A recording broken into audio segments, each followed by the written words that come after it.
Welcome to season 3 of On the Spot.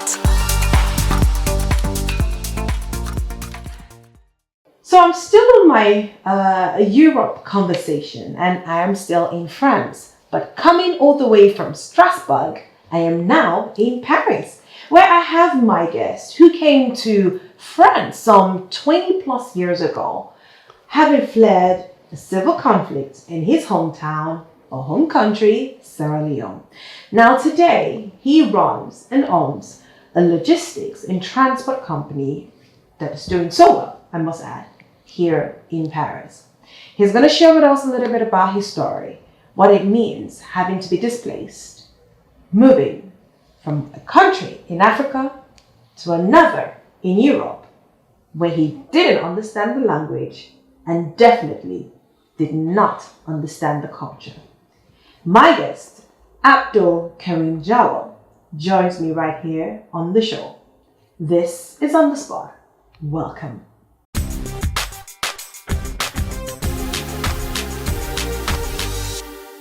Welcome to the show, Abdul. Thank you so much for joining me here. It's a pleasure. It's a pleasure, Stella, being on your show. I know. Abdul, you have a really strong story. Okay. You know, you just like many people, coming from Sierra Leone, and we all know the decades-long civil war that Sierra Leone had. Exactly. Displaced a lot of people. Yeah. And forced them out of their homes. Exactly. What was that journey like for you, having to leave your comfort, where you've always known, to another place that is totally new? What was that journey like for you? Well, it's been this is a pleasure being on your show. It was tough in the beginning, but you know, during tough times, you make strong people. Mm-hmm. So it was very difficult because I had to leave Sierra Leone and come to Guinea, Conakry, from where I left some of my brothers and I continued to Ivory Coast. I stayed there, I think, around 2 years. Mm. And I had to leave Ivory Coast to France without speaking the language correctly. So that was the beginning of my story. It was tough when I arrived in France, but as time goes on, well, we start doing what we can do to make things change. You know, as they say, how do they say that? There's the saying, necessity is the mother of invention. So you definitely have to sort of adjust. Yeah. So obviously you mentioned about getting to Guinea Conakry and from there making your journey to Europe. Exactly. But you didn't. France wasn't your first port of call. Yeah. What was that journey like for you before finally getting to France? Well, it was really a coincidence because I think like most Sierra Leoneans, we think mostly going to England, to Germany. But when I came to this country, I suddenly noticed that if I try first of all to learn the language, then there are so many opportunities because there is also a very big African community in France. So that was one of the major things that made me decide to stay in this country. You know, so so how did you sort of work your way through to getting to where you are today? I mean, you didn't just get here and suddenly got a job or life happened. You know, it might be funny, but it's like being a Sierra Leonean, we've learned to hustle somehow. You know, in Sierra Leone, because of the war, I only have, let's say, O-levels level. I didn't go to university because of the war, okay? But because of the tough times we went through in Sierra Leone by then, we learned to buy and sell, you know, just to survive. You know, so I went through this situation where, to be honest, in the beginning, I had no opportunity. Most migrants know that I had no opportunity to work officially. So what I did was starting to go to the Chinese, buy some Eiffel Tower stuffs, and sell to tourists. You know, the simple fact that you can speak French and English, it opens your way. You know, it helped me a lot, and it helped my family back home. You know, so it was a very tough but interesting beginning. You know, so that was the beginning of my whole entrepreneurship, let's say. Yeah. So when I became legal, I saw different opportunities, and that kept me going, Yeah. For those people who are wondering, when he means legal, it means like a legal resident. Or Yeah, legal, that's it. Because I was like a refugee, they give you something to stay in the country, but that doesn't allow you to work officially. Yeah. So if you know this, if anyone can remember the situation back then in our country, you just can't sit down and wait. Yeah. So I had to hustle like I used to do back in Sierra Leone, to help my brothers and families back home, So that was like the beginning of the whole adventure. Wow, that's indeed a very interesting beginning, because we're going to jump quickly into the business and how, it's just sort of taken a life of its own. But this is On the Spot. We'll take a quick break. We'll be back. Abdul is still here, and he's definitely not going anywhere.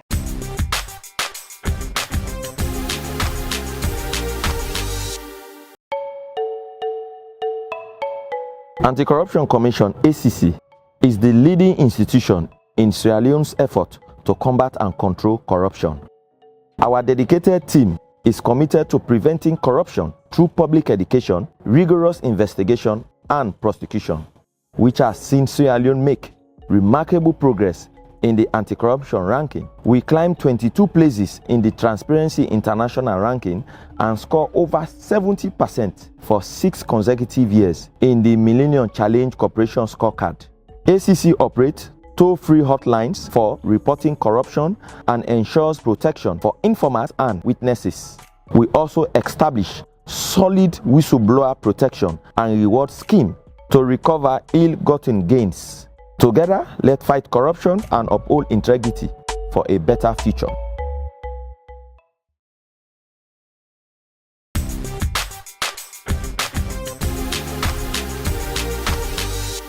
Welcome back. This is On the Spot, and Abdul is still here with me. So Abdul, you got in, and you sort of found a way to regularize your stay in France. Yeah. And obviously jumped into business. Out of all those, sort of work you've been doing in the entrepreneurial field, you were able to birth a company that, has so far been able to do well. Take us through on that journey. Well, I've always been an entrepreneur, let's say, and it was, there was a time when I saw this opportunity to do transportation. So that's where the idea of Leone Star Express came on, So I created Leone Star Express in 2008. And, it was a way to represent my country, so that's where the name came from. I didn't went somewhere to search, So, and when I created the company, I decided, in fact, to have the Sierra Leone flag on every van, So that was a sort of source of motivation, first of all, because, if anybody sees a van like that, it represented something to me, So that was the beginning of the whole adventure. And in the beginning, it was tough because you have to go step by step. You don't have the same financial capacities like other people. Yeah. But with hard work always pays. With hard work and determination, everything is possible. So that's it. So that business, which you started, COVID happened. Yeah. And how did that affect your business? Well, it affected us a lot because it is a business. I am a sort of subcontractor for international moving companies. So mostly we move expatriates working for big French companies from France to elsewhere in the world. Let's say someone working for Total, for example, and the person wants to go to Dubai to work, or to Congo or Brazzaville, wherever you have the business. You go to the homes, pack everything and have it in a container and they ship it. And the same thing happens the other way around, So when the COVID happens, everything just stopped. So I had to reduce the staff, reduce the vans, and wait and see. But things are picking up bit by bit because I have a lot of contacts, and people trust me. They know what I can do, so things are picking up bit by bit. Yeah. The business has done pretty well. I mean, 2008 up until now, and it's been able to survive the impact of the COVID. Exactly. What would you say were the key factors for the sustenance of your business up until now? Well, first of all, it's particularly for us, let's say, people of different origin. It's not a question of color. It's a question of honesty, determination, and hard work. You learn, first of all, to adapt. Let your customers know that you're someone they can rely on. Let's say you have a van that is supposed to leave tomorrow morning at 4 o'clock for Switzerland. They know that is so they're reliable. Exactly. Those are one of the factors. And you are the boss. You have to show your employees an example that I'm not the guy who sits in the office and just wait and give orders. If it comes to, I have to take a van and go wherever, just to respect my engagements towards my customers. Not a lot of Africans seem to have that opportunity of really setting up a successful or profitable business, not just necessarily in France, but a couple of places in Europe or America. How do they go about it? Because it sounds very complex for a lot of Africans. Well, not really. It's just a mindset. If you have that mindset, everything is possible. It is a company I built from zero without any credit. It came to a time when the business was so good that I even ventured to buy another company, a luxury car rentals. And it is true, I lost a lot of money, but I learned something. So everything is possible in these countries. It's a mindset. If you come to a country and you see, just try to adapt to the ways people are running their own companies. Don't confuse your company account with that of your personal account. Pay your taxes as you can, and the rest will follow. I'm interested in hearing. Like you mentioned, you invested, you purchased a luxury car company, and it didn't work out. Where did it go wrong? Well, it's I made some mistakes in the beginning. Like any businessman, I made some mistakes. I think I bought it too expensive. There are certain things I should have taken into account, and to what ran down the whole business was the COVID too, because mostly people rent cars, let's say Ferraris and Maseratis, for marriages, and the COVID was right there. Nothing was happening. So in the end, I had to make this difficult decision to say, okay, that's it. It was a mistake. That's it. And I closed that chapter. I lost a lot of money, but I learned a lesson, and I know the next adventure will be, I'll do much better. Yeah, a lot of lessons learned, and hopefully you're going to share a little bit of that with our viewers, especially those who are living and working in the diaspora, and just basically how they can get into the space of ownership, owning their own business, owning their own side hustle, and making something out of it. This is On the Spot. Continue to watch. We'll be back, going for a quick break.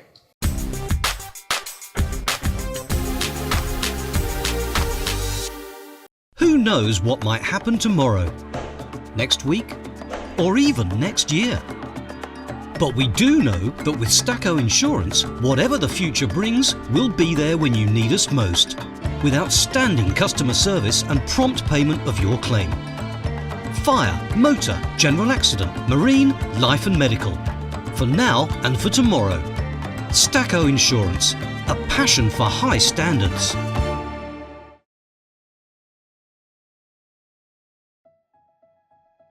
The National Minerals Agency was set up in 2012 by an act of parliament, and in 2013 we started operations. We have the Ministry of Mines and Mineral Resources, that by constitution the minister is responsible for the natural resources of this country, but that's the policy formulation wing of the mines and mineral sector. Then we have the NMA, was established to be the technical professional regulatory wing. So if you take it into context, we are actually the custodians of the minerals of this country. Diamond, bauxite, rutile, iron ore, chromite, you name it, including the newly discovered minerals as well, which we're still evaluating whether they're in economic quantities. So our job here preliminarily is to ensure that we maximize the benefits all Sierra Leoneans derive from these mineral resources that God has given us.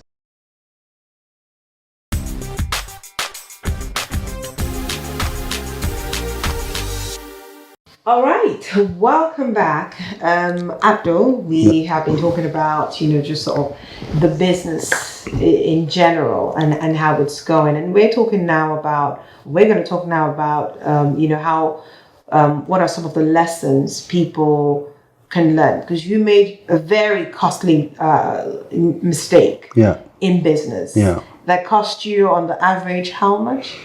Roughly, let's say 350,000 euros. Wow, that's a very costly mistake. Of course, and I keep paying, that is it, that's life. Yeah. So for people who are thinking about getting into business, using your own experience, what are the things you've learned? Well, for someone who wants to start a business, don't rely on banks. You can do that at a certain time, but in the beginning, just start step by step. Don't do it in a rush. So you get control of your business. Let's say, for example, Leone Star Express, I started going to IKEA and collect customers. It takes 50 euros, 100 euros, and I know the whole process. I've been a driver, I've done everything, in the business. One of the things I learned from the business where I lost money was that I invested a very big amount of money straight away, because I had another business that was exactly. Yeah. So for someone whatever business you want to do, just start bit by bit, and with time, all the aspects of that business. So, given how successful your business has been, of course, COVID impacted every business around the world. Yeah. You have just a handful that were able to remain profitable. Okay. During the period of COVID. Yeah. But in your case, how are you sort of supporting other Africans, either as a business or maybe personally, in terms of taking them through the process and stages of entrepreneurship? Well, I have, to my own level, I've helped and advised a lot of Africans in general, not just Sierra Leoneans, to do as I did. It's no magic. If I did it, I came to this country with, let's say, a penny in my pocket, nothing else, So if I did it, everyone can do it. You just have to get that determination. So I have advised and helped fellow Africans to do the same thing. Some have succeeded, some didn't, but that's life. I keep doing the same thing, and I keep creating other companies. And see, I just created another company called Via Africa. I want to start shipping things to Africa, and it's like it is going to be a sort of bridge between myself and Africa, because I'm so attached to Africa, and particularly Sierra Leone, because Sierra Leone gave me a lot, and I think if we don't do it, nobody can do it, so everybody just have to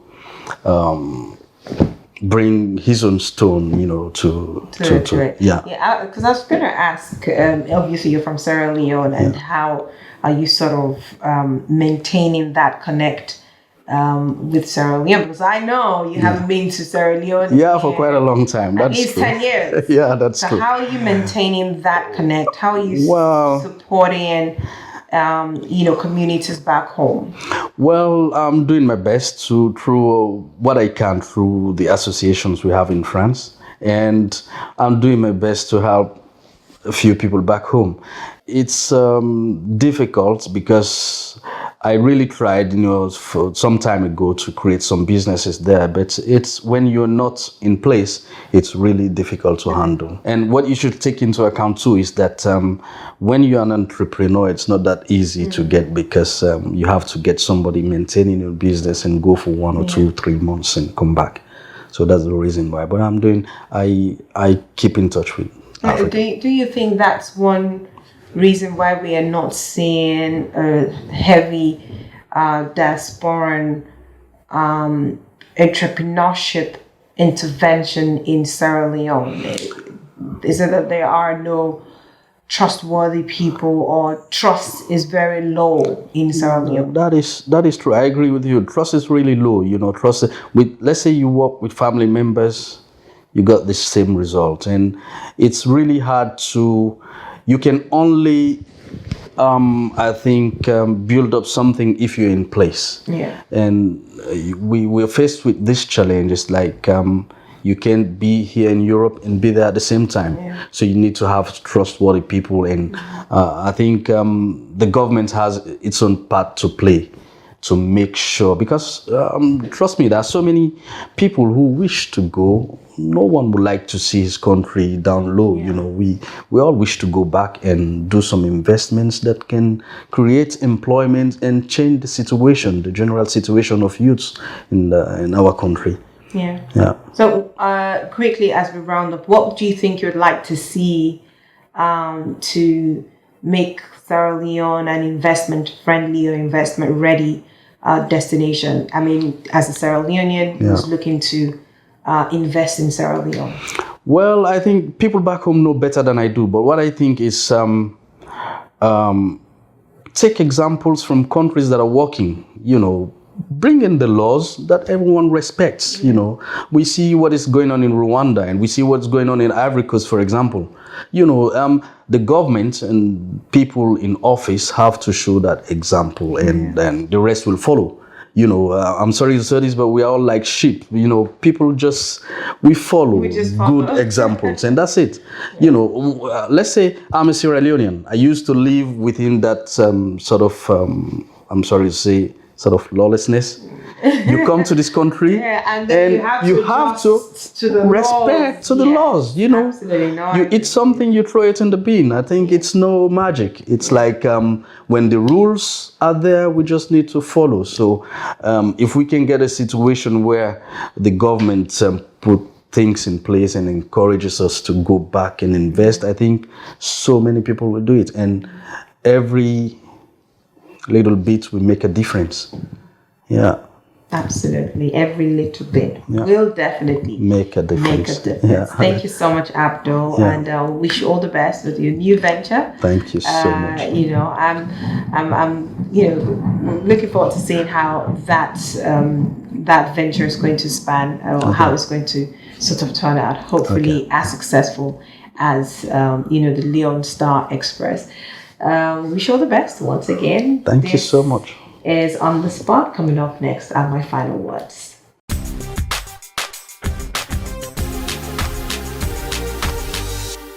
In my final words, no matter where you find yourself in life, you have the opportunity to improve on yourself, become a better version of who you are, and most importantly, make something out of yourself, irrespective of the situation.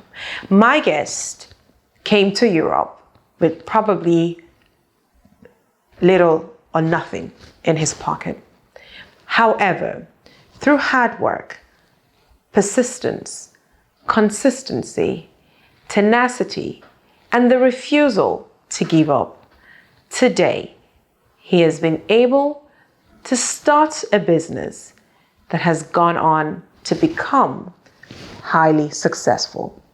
Although it was impacted negatively by COVID, just like every other business across the world, his refusal to give up and his constant re-engineering and rethinking of his business and its processes has helped to keep that business sustainable and, of course, still operational post-COVID.